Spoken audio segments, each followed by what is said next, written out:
আসসালামু আলাইকুম। তুমি কি কখনো ভেবেছ এক মুহূর্তে আল্লাহর দেখা তোমার জীবন কতটা বদলে দিতে পারে? এই গল্পটা শুনে তুমি থেমে যাবে। একটা গ্রামে ছোট একটি ছেলে ছিল। নামাজ পড়তে জানত না, কিন্তু তার মনে সবসময় একটি প্রশ্ন ঘুরপাক খেত, আল্লাহ কি সত্যি সব দেখেন? একদিন সে গ্রামের বাইরের বনে গেল। সেখানে অজানাকে ঘিরে ছোট ছোট আলো ফুটছিল। সে বুঝতে পারল প্রতিটি আলো যেন মানুষের নামাজ, জিকির আর ভালো কাজের প্রতিফলন। ছেলেটি দাঁড়িয়ে তাকালো। তার চারপাশে কত মানুষও ছিল। কেউ জানত না কে লক্ষ্য করছে। হঠাৎ তার হৃদয় শান্ত হল। যদি আল্লাহ এই অল্প আলো পর্যন্ত দেখেন, তাহলে তার ছোট কাজও কখনো অদৃশ্য নয়। তারপর থেকে সে নিয়মিত নামাজ পড়তে শুরু করল, নিজের ছোট কাজগুলো ভালোভাবে করার চেষ্টা করল।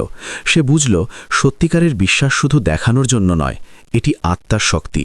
যদি এই গল্প তোমার মনে কিছু জাগিয়ে তোলে, তাহলে এক্ষুনি ইসলামিক 7 চ্যানেলটি সাবস্ক্রাইব করো এবং বেল আইকন চাপো। এখানে এমন গল্পই আসে যা চুপচাপ বিশ্বাস ফিরিয়ে দেয় এবং হৃদয়কে শক্তিশালী করে।